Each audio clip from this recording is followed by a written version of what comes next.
Bismillahirrahmanirrahim. Assalamualaikum warahmatullahi wabarakatuh.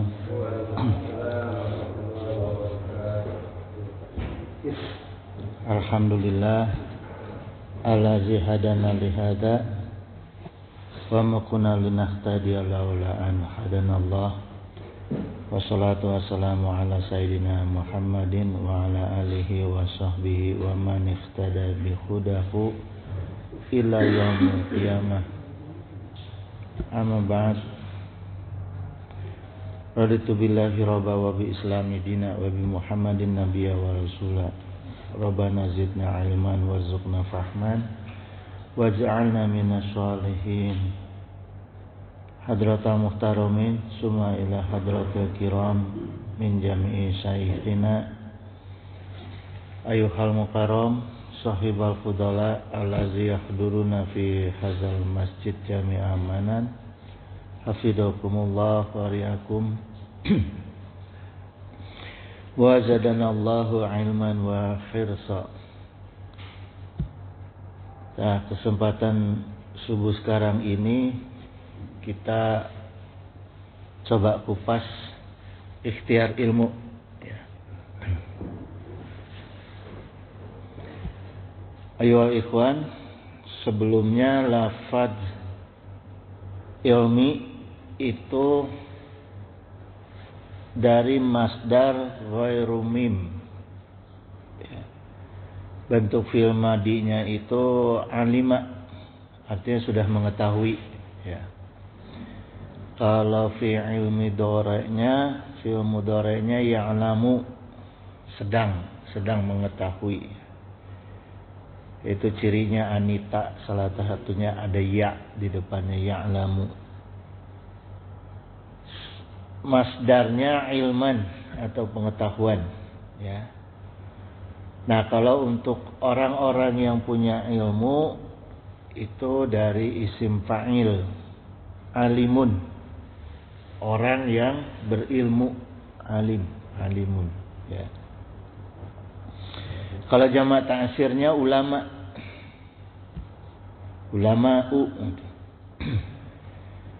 Wa qala Nabi sallallahu alaihi wasallam inna ulama warasatul anbiya ya. Jadi ulama adalah pewaris nabi. Sekarang pewarisnya ulama siapa? Kalau ulama pewaris nabi, pewarisnya ulama bismillah. Ya. Pewarisnya ulama at-talibuna ae as-sanatiru. Para siswa atau para santri, ya. Nah, kata santri ini jamaah terdiri dari huruf sin, nun, makasih Pak. Ya. Ta, ro, dan ya. Ya. Jadi ternyata masing-masing huruf ini memiliki makna filosofi. Ya.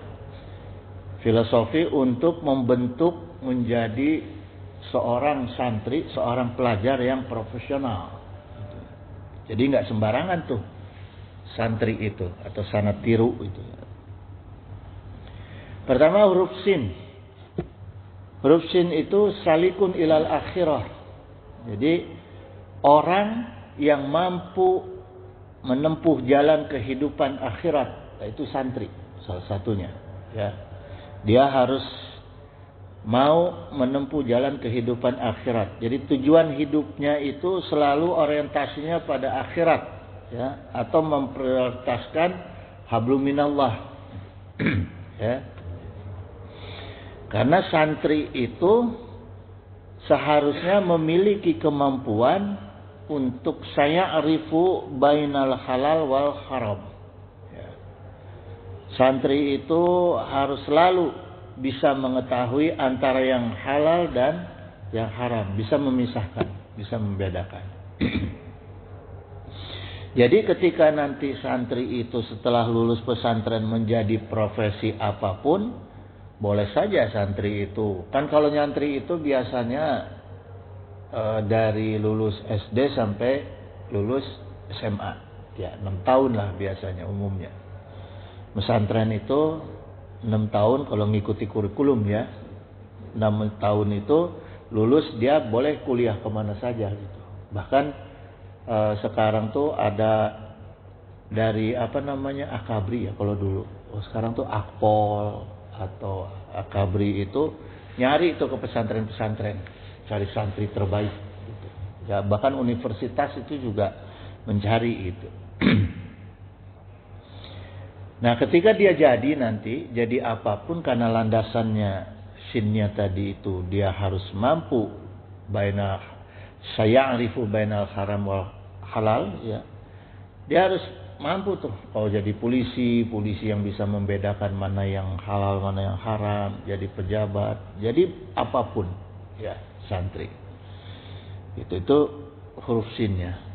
Artinya dia harus bisa membela agamanya, membela tanah airnya, membela bangsa dan negaranya gitu. Dengan penanaman agama yang di pesantrennya itu. Kemudian huruf nun.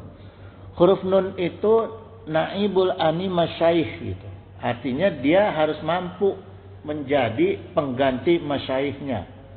Kalau yang mengambil di jalur agama, ya dia harus mampu siap menjadi pemimpin, menjadi pejuang, ya, menjadi guru, menjadi ulama. Artinya begini, tidak harus dimonopoli oleh seorang ustadz untuk berdakwah.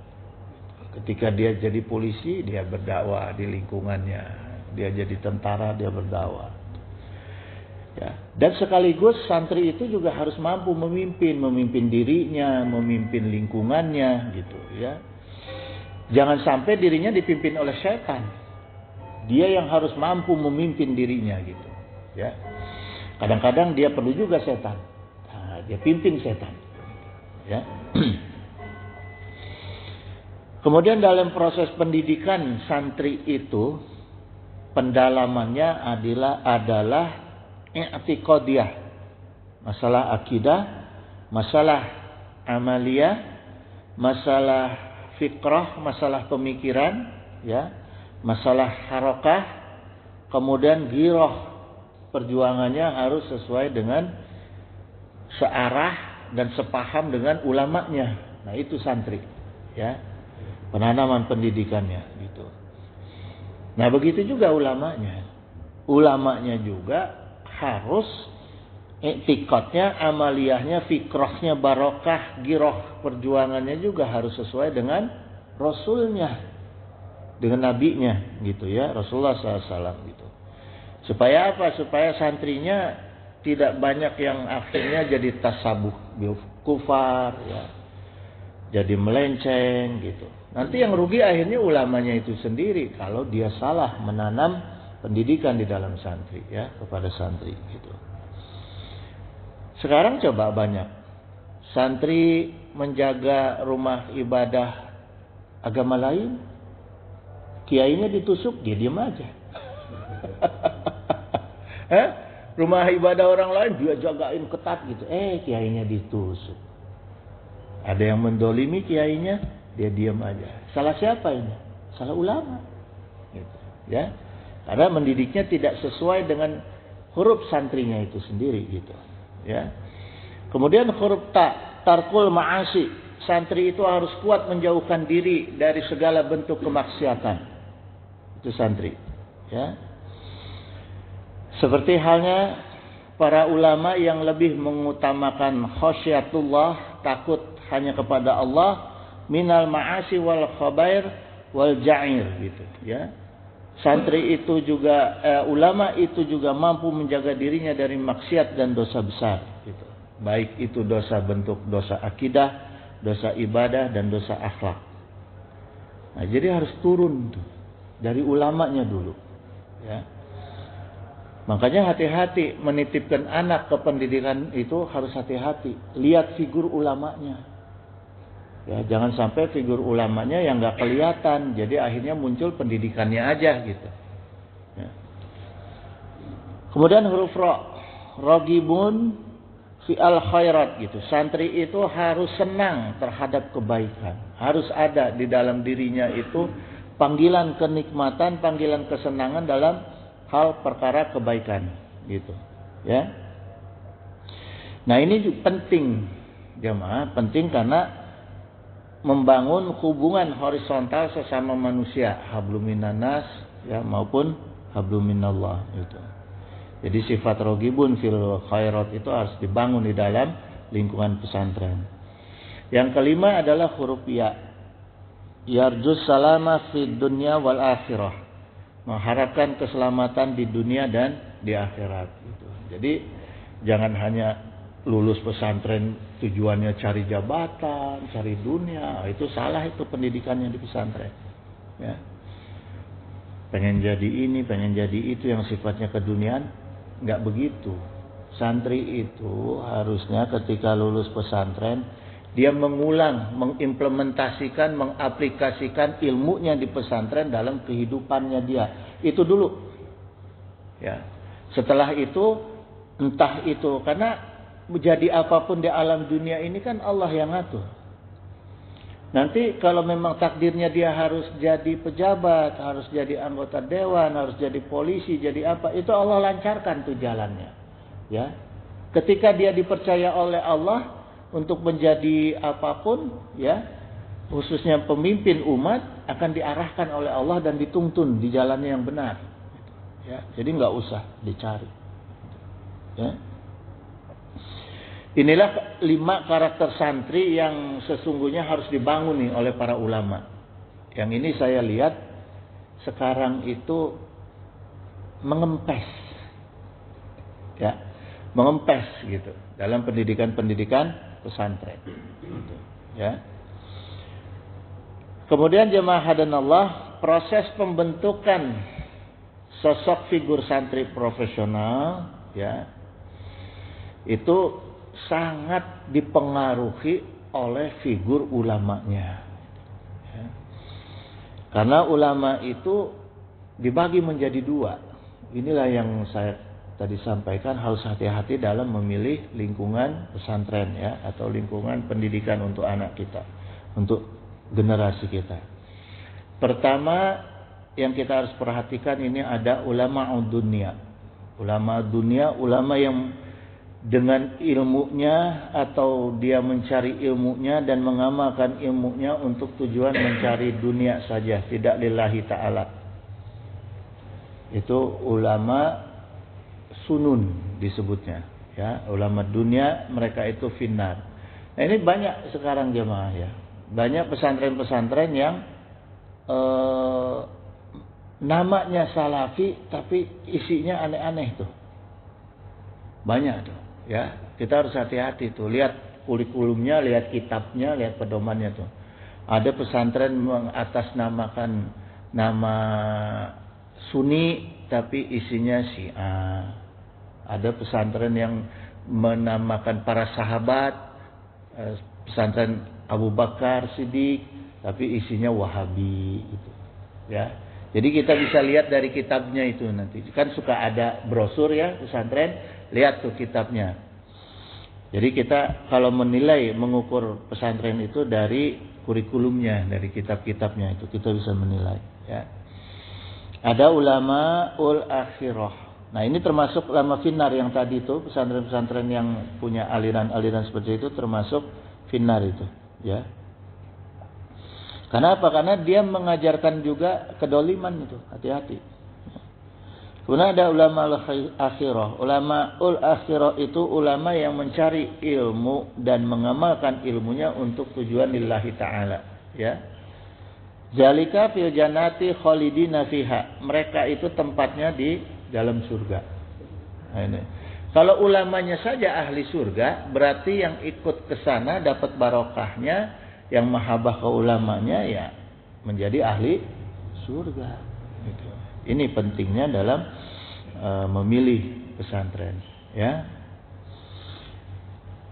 Kemudian jamaah ghafarakumullah, kita coba flashback dulu ya sejarahnya akidah ilmu nih, kita masuk ke bab ilmu. Ya.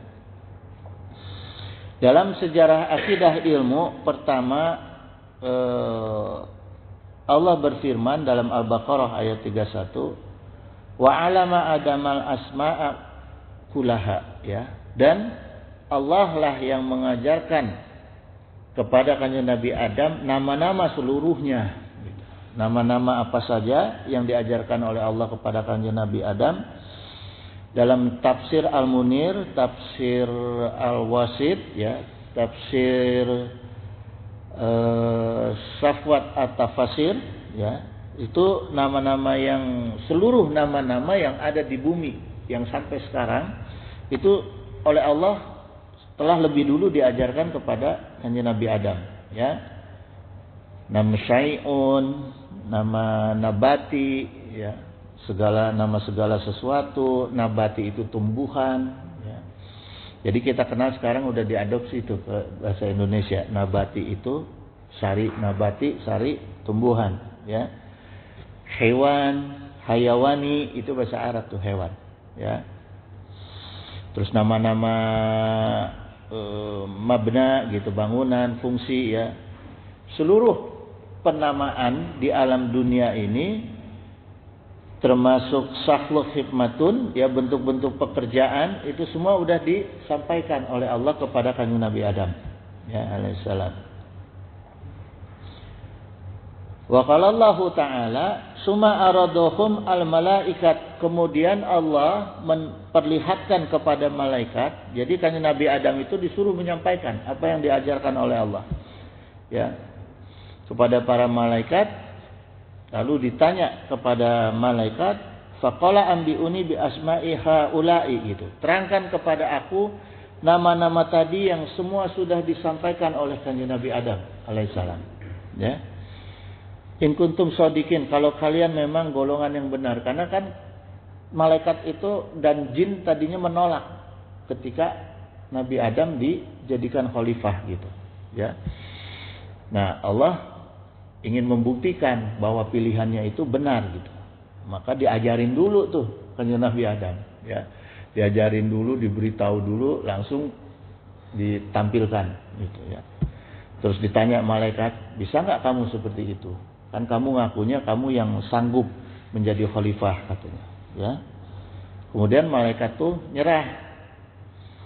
Qalu subhanaka ilma lana ila ma'alamtana, gitu, ya.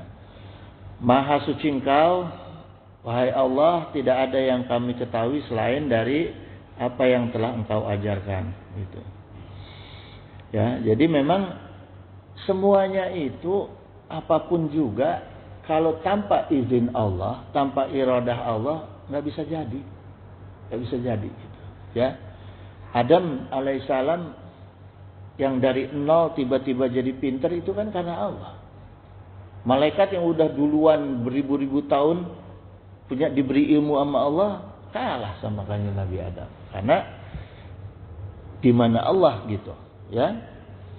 Jadi hakikatnya ilmu itu adalah bagian kecil dari asma wa sifah al-alim, ya. Seluruh ilmu nih yang ada di alam dunia itu hanya bagian kecil dari asma Allah, dari namanya Allah dan sifat Allah al-alim, gitu. Jadi nggak ada, itu hanya kita punya ilmu itu hanya kebagian sedikit tetesan dari sifat Allah, dari nama Allah, gitu, ya. Nggak ada apa-apanya kita ini, gitu. Maka kemudian Allah ajarkan ilmu itu kepada kanjeng Nabi Adam dan kepada kita semua selaku keturunannya. Tujuan Allah hanya untuk memenuhi iradah Allah. Nah, ini kalau kita lihat sejarahnya, ya. Kalau kita lihat sejarahnya, Allah berkeinginan menjadikan manusia melalui Nabi Adam alaihissalam itu menjadi khalifah. Ya, khalifah itu pengganti Allah dalam mengurusi dunia. Allah menciptakan langit, Allah cari penggantinya untuk mengurusi langit, malaikat. Dunia, penggantinya mengurusi dunia, Allah, ya. Kalau kita punya banyak kontrakan kan nggak kita urus sendiri. Kita punya perusahaan banyak, kita nggak urus sendiri. Kita angkat direktur, kita angkat pengganti-pengganti kita, khalifah-khalifah kita. Begitu juga Allah menciptakan bumi, Allah ciptakan kita menjadi khalifah. Nah, tujuannya untuk memenuhi keinginan Allah mengatur bumi ini gitu. Ya. Makanya Allah kasih bekal. Bekalnya yaitu ilmu gitu. Jadi ilmu itu juga makhluk ciptaan Allah untuk mengisi pemahaman di dalam akal manusia. Nah, ketika Allah menciptakan manusia menjadi khalifah, Allah kasih tempatnya untuk menempatkan ilmu Allah, yaitu akal. Karena sebelum Allah inginkan manusia menjadi khalifah, sudah ada namanya orang. Ya, bukan manusia namanya, karena belum ditempatkan akal. Maka itulah para malaikat sempat protes sama Allah. Ya Allah, dulu engkau sudah pernah menciptakan seperti Adam kayak gini. Kerjaannya menghancurkan dunia, kerjaannya membunuh. Karena orang purba itu makanannya membunuh. Ya, tidak ada hukum, tidak ada akal, tidak ada menempatkan ilmu gitu. Hanya intuisi, hanya naluri. Bagaimana caranya dia bisa makan. Bukan mengolah makanan, nggak bisa. Ya, membedakan halal haram nggak ada. Buktinya apa? Buktinya ada Pithecanthropus erectus sebelum Kanjeng Nabi Adam ada gitu. Jadi orang purba itu sudah ada, maka itulah malaikat protes gitu sama Allah, ya. Akhirnya Allah buktikan, saya lebih tahu dari kamu. Gitu. Diciptakanlah manusia dengan tempat untuk menyimpan ilmunya khusus sebagai khalifah, ya. Maka ilmu itu bentuk aslinya adalah nama. Ya, bentuk asli ilmu adalah nama, jemaah. Bismillah.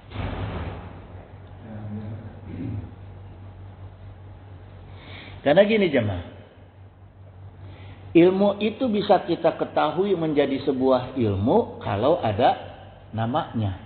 Kalau nggak ada namanya, jadinya apa? Nggak tahu kita. Ya, jadi bentuk asli ilmu adalah nama. Nah, itu sejarahnya. Nah, sumber ilmu yang sesungguhnya itu Allah. Kenapa sumber ilmu yang sesungguhnya itu Allah? Allah buktikan dengan Asmaul Husna-nya. Yang 99 nama. Ya. Makanya disinilah urutannya supaya kita terbuka logika kita dalam memahami akidah gitu. Ya. Makanya jemaah sekalian, Rasulullah SAW selama 13 tahun di Mekah itu yang diajarkan kepada para sahabatnya adalah akidah. Utamanya akidah, belum masuk ke milah, ya, ke akidah dulu di Mekah itu. Kuat akidahnya. Sehingga bab apapun unsurnya adalah akidah. Kita membahas ilmu, babnya akidah.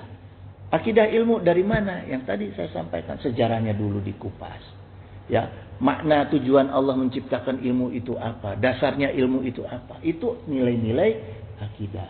Kemarin kita sudah pernah membahas akidah ikhtiyar, ya. Jadi kaitan-kaitan segala macam kehidupan di alam dunia ini harus disampaikan dulu nilai-nilai akidahnya supaya kita punya tuntunan, ya. Oh, saya mau begini, dasarnya ini, caranya gini gitu, ya. Enggak keluar dari nilai-nilai akidah gitu, ya.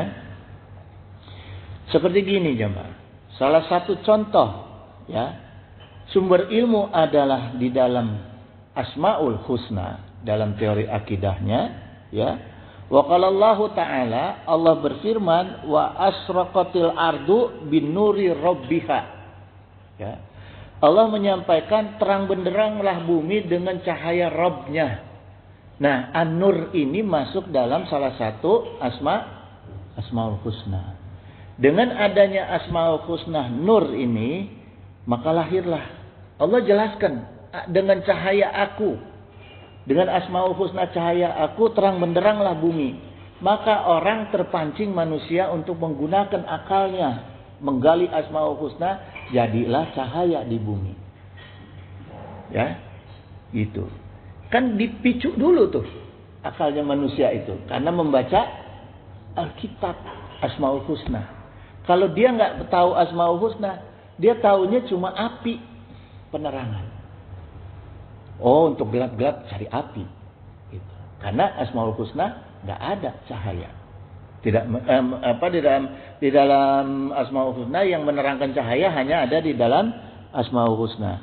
Maka Abu Ja'far Muhammad ibnu Musa ibnu Syakir, ya, beliau itu lahir tahun 803 Masehi, itu menemukan lampu otomatis itu pertama sebelum Thomas Alva Edison. Itu orang Islam pertama, ya.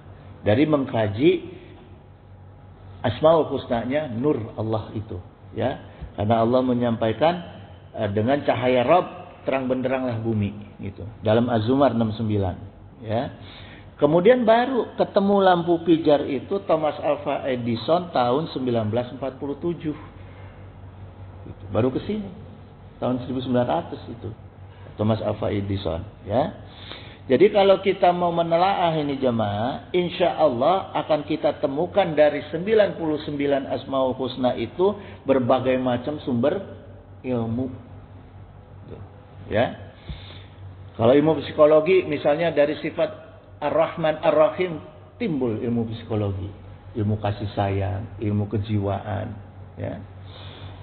Gitu. Maka dalam ikhtiar ilmu seperti ikhtiar lainnya, jalannya harus mencari ridha Allah dan rahmat Allah. Gitu. Kalau enggak kita nggak akan ketemu tuh. Makanya ketemunya cuma ilmu yang belajar dari sekolah. Kita nggak akan pernah menggali Asmaul Husna. Karena apa? Karena tidak ada tuntunan dari Allah kepada akal kita dan jiwa kita. Nggak ada. Kalau sudah poek, sudah gelap manusia itu, otaknya, jiwanya, akalnya, nggak akan cari ilmu lewat Asmaul Husna, nggak akan cari ilmu lewat Al-Quran, lewat Sunnah, nggak. Pasti dia nyari ilmunya ke sekolah, cari ilmu ke Harvard University, ya, gitu. Sedangkan malaikat aja sendiri mengakui innaka antal alimul hakim. Kok kita nggak mau ngakuin? Ya kan? Padahal uyut kita itu diajarinya oleh Allah supaya bisa ngalahin malaikat. Jadi kalau kita pengen punya ilmu yang bisa ngalahin makhluk yang lain, pelajari Asmaul Husna. Dalami Asmaul Husna gitu, ya. Jadi apa ciri-cirinya orang yang ilmunya itu didapat dari ridha dan rahmat Allah Subhanahu wa taala? Pertama, ilmunya itu pasti akan melahirkan adab. Itu cirinya. Akan melahirkan akhlak yang karimah, yang mulia. Kalau orangnya pintar segimanapun, kalau akhlaknya tidak mulia, itu bukan dari ridha Allah. Itu cirinya. Pertama, ya. Yang kedua, jalannya juga dengan jalan yang melalui ridha Allah. Kan dulu ada, ya, dulu cerita masa lalu nih. Ya, namanya saya dulu kan bandel, ya. Terus ceritanya dulu tuh supaya naik kelas, bukan naik kelas, artinya karena saya bandel, akhirnya ada masalah dengan sekolah saya, ya.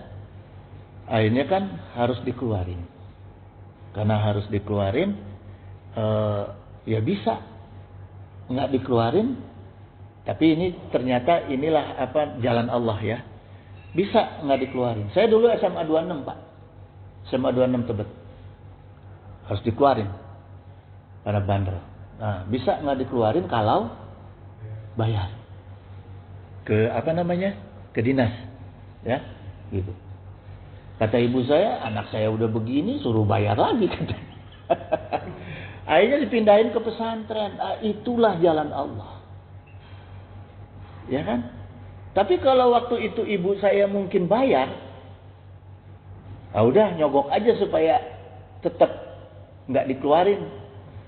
Ya mungkin nggak punya ilmu agama, tambah bedegong.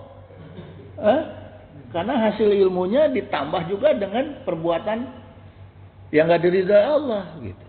Ya, nah inilah jalan Allah. Kadang-kadang kita rahasia Allah, saya kalau merenung, oh inilah rahasia Allah nih, ya. Gitu. Saya dulu SMA dikasih bandel. Rahasia Allah supaya belok ke dunia pesantren. Gitu. Ya.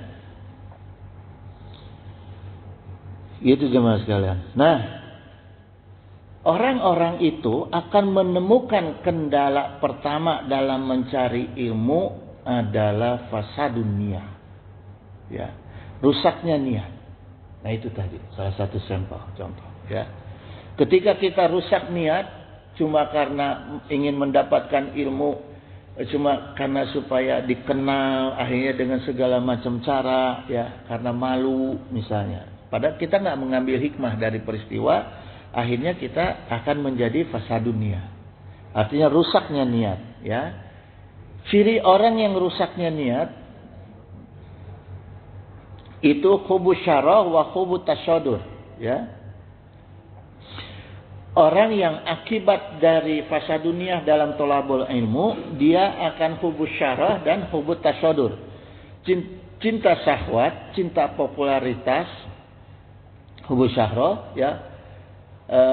Terus hubut tasyadur itu cinta pujian, cinta ingin menonjol, ingin dikenal. Nah ini termasuk dalam fasa dunia, ya. Maka berkata Imam As-Shatibi, akhirul asya'i nuzulan qulubi solihin hubus syalatoh wa tasyadur, gitu. Godaan terakhir orang-orang yang soleh, ya, termasuk orang-orang yang sedang mencari ilmu adalah cinta kekuasaan, cinta popularitas, cinta sanjungan dan cinta penghargaan, gitu, ya. Gitu jemaah. Terus maka gini, harus pinter-pinter juga kita cari lingkungan pesantren yang kiainya tadi. Jangan pesantren yang segala teh duit. Nah naon pakai duit, wah itu udah nggak bener itu. Ya, mohon maaf ya. Kalau sudah urusan segala berkaitan dengan ilmu, berkaitan dengan santri itu harus dengan duit, khususnya ilmu agama, itu udah hati-hati gitu ya. Itu pertama.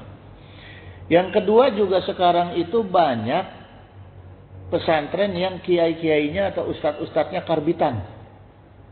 Hati-hati itu, karbitan, ya. Sehingga apa? Kalau karbit itu kan suaranya kenceng, isinya nggak ada. Apa bleson tuh ya? Blesong. Kan bledung, nggak ada yang keluar. Suaranya aja gede. Ya, tapi nggak ada yang keluar. Nah ini hati-hati nih. Banyak juga kiai-kiai, ustadz-ustadz yang karbitan. Ya, suaranya aja gede, amalnya nggak ada. Nah, kita juga nanti santrinya bisa ketularan seperti itu tuh, gitu. Ya, karena kalau sudah fasa dunia, rusak niatnya, maka amalnya juga rusak, gitu. Ya. Wakala Nabi SAW, kita sudah paham jemaah, karena Rasulullah SAW itu juga menegaskan inama amalu biniat, ya, wa inama likulim imriin manawa, gitu, ya. Jadi segala sesuatu itu tergantung dengan niat dan orang itu akan mendapatkan apa yang diniatkannya. Jadi kalau salah niat ya pasti salah amal, ya. Bahkan saya tukil ini ada syair Arab, ya, dari Arab, wal baitu la yubtana illa bi amudatin, gitu, ya. Sebuah rumah itu tidak akan bisa berdiri kecuali di atas tiang. Wala imada izalam tubna arkan, dan tidak akan ada tiang kalau tidak ada fondasi, ya.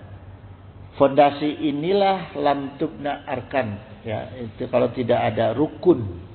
Jadi fondasi itu adalah rukun. Jadi makanya di dalam fikih itu ada rukun, rukun sholat, rukun puasa, rukun haji, ya. Termasuk juga kita harus pahami rukun tolabul ilmi, gitu, ya. Nah, 3 perkara yang akan merusak orang itu dalam mencari ilmu. Pertama, hubut tasadur. Jadi orang yang senang dirinya itu dijadikan ustadz, dijadikan guru, ini hubut tasadur. Ya. Jadi atau dijadikan sumber pertanyaan, penasehat, ya. Ini orang-orang yang cinta dengan perkara-perkara itu disebut hubut tasadur. Bagian juga dari rusaknya niat, ya. Itu kan ada tuh. Waktu acara di Cipanas itu di madrasah saya lulusan santri SD ya, saya tanya, "Dek, nanti kalau lulus mau jadi apa?" "Mau jadi ustadz." Oh, saya panggil tuh, ada yang jadi polisi, ada yang lulus pengen jadi ustadz, saya panggil semua. Saya tanya, "Apa? Kenapa kamu pengen jadi ustadz?" Itu rata-rata jawabnya karena ustadz itu hidupnya enak. Dicium tangan orang, disanjung orang, duit mudah, segala mudah, tak urusan. Kebanyakan itu motivasi orang menjadi ustadz. Nah, ini hubut tasadur. Ini harus diluruskan. Harus diluruskan, ya. Jangan begitu gitu. Yang kedua, tasamu majelis, orang yang ingin menguasai banyak majelis. Ini juga termasuk fasa dunia. Misalnya begini jamaah, majelis ini dalam bentuk jamak ya, bukan hanya majelis taklim, tapi majelis itu maksudnya orang yang pengen punya banyak jabatan, banyak kedudukan, hayang jadi menteri, hayang jadi kiai, hayang jadi segalanya, gitu, ya. Gitu. Jadi merangkap ketua ini, merangkap ini nih. Banyak kan orang yang begitu, ya. Sanggup juga belum tentu, tapi pengen jadi punya banyak jabatan, gitu. Nah, ini termasuk tasamu majalis. Ini orang-orang yang salah niat, rusak niat dalam menuntut ilmu, gitu, ya. Kemudian hubus syahwat itu orang yang populer, cinta populer. Jadi pengen dikenal namanya. Pengen dikenal namanya jadi kiai, jadi ustadz, ya, pengen dikenal gitu. Bahkan sekarang supaya dikenal namanya, ustadz masuk merambah ke dunia keartisan. Ya.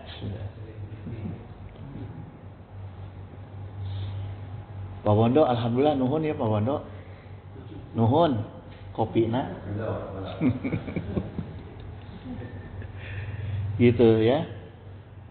Jadi banyak orang yang karena fasa dunia akhirnya salah mengambil jalan, gitu, ya. Bahkan gini jamaah, ya. Berkata Imam As-Sauri, Sufyan As-Sauri, ya, orang-orang yang warok, orang yang tinggi kedudukannya atau dipandang sebagai ulama itu zaman dulu itu, ya, jamaah sekalian. Orang yang ilmunya tinggi, yang waroknya tinggi, bukan hanya ilmu, tapi waroknya juga tinggi, itu disebut kana alaman nas. Ada istilah dulu sendiri. Kalau sekarang kan baru kiai doang ya, ulama kiai. Kalau dulu itu ada sebutan kana alaman nas. Jadi orang-orang yang paling berilmu, yang menjadi rujukan, gitu, di antara para ulama, gitu, ya. Juga bergelar, kita kenal Syekhul Islam. Ada orang-orang yang bergelar Syekhul Islam, gitu, ya. Nah, orang-orang dulu yang bergelar Syekhul Islam, ya, di antaranya Imam Sufyan As-Sauri ini, beliau mengatakan begini. Beliau berkata nih, ini saya tukil karena ini penting, ya. Ma'alaitu syai'an as-sadda alayya min niyati, gitu. Tidak pernah aku mengobati diriku yang lebih berat daripada mengobati niatku. Nah, kalau kita sakit, kita gampang ngobatin diri kita. Tapi kata Imam As-Sauri, orang yang sudah dikenal sebagai Syekhul Islam, yang paling susah ngobatin diriku itu ngobatin niat. Itu gimana? Ya, gitu. Karena apa? Tidak ikhlas itu, keikhlasan itu yang paling susah. Sokwe, ya. Bahkan pengarang kitab Al-Mu'allif itu berkata, fa iza kana hazal imamu As-Sauri kama balu minan nahnu. Kalau orang yang seperti Imam Sauri aja seperti itu, susah ngobatin niatnya, ya, kama balu minan nahnu, apalagi kami. Ya, ini pengarang kitab nih mengatakan gitu. Maka urutannya apalagi Haji Aksa. Waduh. Lebih susah lagi ngurusin niat. Gitu. Ya. Gitu. Maka wajib kita itu untuk fokus memurnikan niat dalam mencari ilmu. Ya, salah satunya hanya untuk tujuan niat kita mencari ilmu itu ikhlas hanya untuk bisa mendapatkan melihat wajah Allah di surga. Gitu. Ya. Itu karena senikmat-nikmatnya di surga itu, kenikmatan di surga yang paling nikmat adalah ketika kita bisa bertemu langsung menatap wajah Allah. Apa sih yang kita inginkan kenikmatan? Kita bayangkan di surga kenikmatan yang paling nikmat apa? Di dunia pasti kita ngerasain. Kita di surga punya pelayan, di dunia juga kita bisa punya pelayan. Kenikmatan apa coba? Kenikmatan hubungan suami istri kan paling. Di surga bidadari janjinya Allah lebih-lebih gitu. Tapi sedikit setetesnya kenikmatan surga, tetesan terjauhnya kenikmatan surga itu kita akan nikmati di dunia. Hanya satu yang gak akan pernah kita bisa nikmati, memandang wajah Allah, dan itu hanya ada di surga. Gak bisa kita di dunia. Gitu. Ya, makanya tujuan kita beramal apapun ya harus tujuannya mencari bisa melihat wajah Allah. Ya, maka berkata Imam Syafi'i, kala innahu amrobbihim yauma izil lam mahjudu gitu. Tidaklah sesungguhnya mereka itu di hari itu terhalang. Nah, siapa yang terhalang untuk bisa melihat wajah Allah? Orang-orang yang kafir. Orang yang kafir, orang yang fasik, ya, orang yang munafik itu pasti terhalang, gitu, ya. Jadi karena apa? Karena mereka tidak akan pernah masuk surga, maka dia nggak akan pernah ketemu dengan wajah Allah, ya. Bagaimana dengan orang mukmin? Wujuhu yauma izin naziroh ila rabbina naziroh. Ya, orang mukmin itu pada hari nanti itu wajah-wajahnya akan cerah karena wajahnya itu bisa bertemu langsung dengan wajah Allah Subhanahu wa taala gitu. Gitu jemaah. Penasaran enggak kita ketemu sama orang yang selama ini menjamin kenikmatan kita? Kita selama ini misalnya ada orang yang selalu ngirim amplop setiap bulan, tapi enggak pernah tahu, pengen enggak ketemu? Masa kita nggak mau ketemu Allah?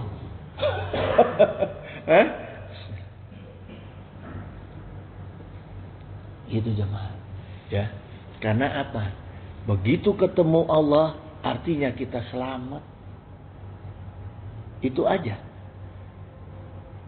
Pasti kita pengen ketemu dengan orang-orang yang akan bisa menyelamatkan kita. Gitu. Ya. Maka la yuridu bizalika ila wajhallahi azza wa jalla. Tidak boleh kita meniatkan dalam mencari ilmu kecuali hanya untuk bisa memandang wajah Allah. Gitu. Ya. Fa inna sahibannya masohabahu min talbisil iblis. Karena orang-orang yang memiliki niat selalu saja diganggu oleh tipuan iblis. Nah ini hati-hati jemaah. Ini diingatkan oleh Imam Sauri, ya, oleh Imam As-Sauri. Orang-orang yang punya niat apapun, ya, niat apapun di dalam hati kita, di dalam kolbu kita, karena niat itu tempatnya di kolbu, ya, ditancapkannya niat. Fa inna sahiban niyah masohabahu min talbisil iblis. Selalu ada iblis Jadi iblis itu selalu masuknya itu ditempatkannya niat. Karena tujuannya iblis untuk mengganggu amal, mesti dirusak niatnya, ya. Fali zaman alaihi ayujahidaha wa ayukhari bizalikallahu wadahon mastata' ila zalika sabila gitu. Maka wajib bagi orang-orang yang seperti itu ketika muncul niat-niat seperti itu untuk memerangi, ya. Bizalikallahu wadahon mastata' ila zalika sabila gitu. Ya, bahkan kita harus bisa berjihad melawan hal-hal yang merusak niat, ya, sekuat mungkin, semampu mungkin. Karena gini jemaah, jadi maknanya dalam keterangan ini, ya, sesungguhnya ketika setan masuk mulai mengganggu niat itu kerasa sama kita, pasti kerasa, nggak mungkin nggak kerasa, ya. Jadi ini dijelaskan seperti itu. Jadi ketika setan mulai masuk ke dalam tempat niat kita, ke hati kita, itu pasti kita akan merasa. Makanya disitulah wajib kita berjihad untuk melawan setan. Gitu, ya. Ketika kita berasa terus kita langsung menancapkan niat jihad kita untuk melawan gangguan setan ini, seperti misalnya riya, sum'ah, itu kan akan terasa duluan tuh. Ya, ada rasa ingin nanti saya keluar nih, pengen pakai baju ini supaya dipanggil kiai kan? Ada tuh, ya. Pasti ada early warning. Ada early warning. Diri kita tuh punya early warning system. Pasti ada, gitu. Ya cuma kadang-kadang kita ngikutin. Nah, kalau kita bisa melawan itu, bisa mengendalikan itu, masuknya dalam perkara jihad, gitu. Ya. Wah, nih saya bawain materinya yang bagus nih, supaya amplopnya juga bagus isinya. Saya harus ada lawak-lawakannya supaya amplopnya banyak. Nah, ini ya isinya banyak. Nah, ini juga termasuk itu. Ya. Itu harus dilawan. Bukan nggak ada. Ya. Bukan nggak ada tuh. Niat seperti itu bukan nggak ada. Ada, cuma harus dilawan. Ada yang mau melawan, ada yang tidak mau melawan. Itu aja sebetulnya bedanya, ya. Itu semua sama gitu. Ya. Maka diwajibkan kepada kita untuk melawan niat-niat yang ditempeli oleh iblis itu dengan layaf turona, jangan bosan-bosan. Layaf turona, jangan bosan-bosan, kita terus melawan niat-niat yang jelek, ya. Wala asana, dan jangan pernah putus asa. Nah, ini ukurannya, ya. Gitu. Jadi kalau dalam hal niat itu ya memang harus terus gitu. Jangan pernah sekalipun ngasih kesempatan kita ngikuti niat yang ditempeli oleh iblis. Sekali pernah ngikuti, lolos, bahaya itu. Nanti masuk ke jenjang kedua, ketiga, keempat, kelima. Ada niat ngebohong, sekali aja ngebohong, seterusnya pasti akan ngebohong. Karena kalau nggak ngebohong ketahuan. Ya, itu jemaah. Gitu jemaah, saya tutup dulu. Udah kelewat ini teh. Udah jam 6 kurang 10 ya. Mudah-mudahan nggak ada yang ditanya. Iya. Waalaikumsalam warahmatullahi wabarakatuh. Ini mau nanya ke masalah kita memandang wajah Allah itu. Apa seperti kita di dunia itu melihat itu gimana Pak? Apa ada dijelaskan memandang wajah Allah? Ujuhu yauma izin naimah. Jadi artinya kalau kita itu melihat wajah Allah itu, kita akan menemukan kenikmatan, kegembiraan. Maknanya artinya ya kita melihat dengan basar, dengan pandangan, bukan dengar, dengan mata gitu. Ya, Qurannya wujuhu yauma izin naimah. Kita akan mendapatkan kenikmatan itu, gitu ya. Seperti logikanya ketika Rasulullah SAW menerima bertemu dengan malaikat Jibril awal, ya, di Gua Hiro. Itu kan juga dijelaskan bahwa malaikat Jibril itu bentuknya seperti apa, ya. Rasulullah melihat dengan matanya, gitu. Jadi bukan mendengar suara malaikat Jibril, tapi melihat dengan matanya, gitu. Yang kemudian akhirnya kan jadi terbiasa. Kan ketika itu kan dijelaskan Rasulullah tuh ketakutan ya. Sampai lari minta diselimuti. Awal pertama ketemu malaikat Jibril itu. Ya, minta diselimuti istrinya. Karena apa? Nggak mungkin kalau mendengar ketakutan. Karena melihat. Gitu. Pengaruh psikologis lewat indera mata dengan lewat indera telinga itu jauh lebih berpengaruh secara psikologis lewat indera mata. Gitu. Ya, ini dalam ilmu psikologi juga seperti itu. Gitu. Jadi kenikmatan kita senikmat-nikmatnya yaitu ketemu Allah nanti. Gitu, ya. Jangan dibayangin dulu. Nanti tauhidnya salah. Ya. Kita maaf nih Pak. Kita mendengar suara wanita kan sering tuh ya di telepon ya. Kan suaranya indah-indah tuh. Kalau di telepon dia apa kan suaranya indah-indah. Pernah terangsang nggak Bapak? Hah? Ya. Pernah nggak terangsang? Sejauh mana, sekuat apa rangsangannya suara yang indah-indah itu? Kalau bandingin Bapak lihat, jangan. Dibandingkan dengan kita melihat visual. Kayak gimana daya rangsangnya?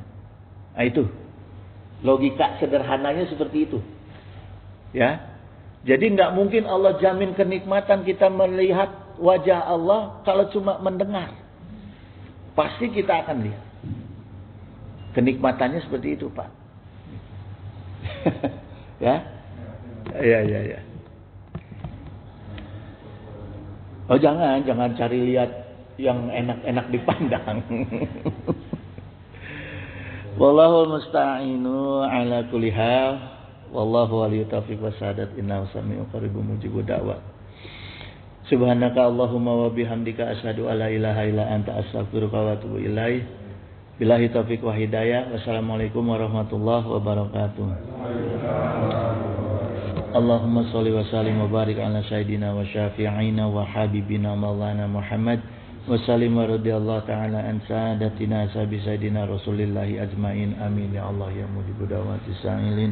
Allahumma inna nas'aluka minan ni'amati tamamaha wa mina ismati dawamaha wa minar rahmati sumulaha wa mina afiyati husulaha wa mina aisya argodah wa mina umuri as'adah wa mina isani atamah wa mina in'ami a'amah wa mina fadli azabah wa mina lufi anfa'ah. Allahumma kun lana wa la takun alaina. Allahumma khtim bi sa'adati ajalana wa haqiq bi ziyadati amalana wa akhrun bil afiyati guduwana wa asolana wa za'ila rahmatika masyurana wa ma'alana wa subasi jali afika ala zunubina wa muna alaina bi islahi uyubina wa zali taqwa zawdana wa fi dinika istihadana wa alaika tawakkulana wa atimadana wa sabitna ala nahji istiqamah wa izna fid dunya min mujibati nadamatil yaumil qiyamah wa hafif anna sitla auzar warzuqna aisyata abrar waqfina wasrif anna sarar asrar wa atiq riqabana wa riqaba abaina wa ummahatina wa ikhwanina wa walidina wa ashiratina wa zaujatina birahmatika ya azizu ya ghafaru ya syataru ya halimu ya jabbaru ya Allah. Ya Allah, Ya Allah, Ya Rahman, Ya Rahim, Ya Arhamar Rahimin, innaka ala kulli syai'in qadir wa bi jabatil jadir. Agisna ya Allah, subhana rabbika rabbil izzati amma yasifun, wa salamun ala mursalin walhamdulillahi rabbil alamin.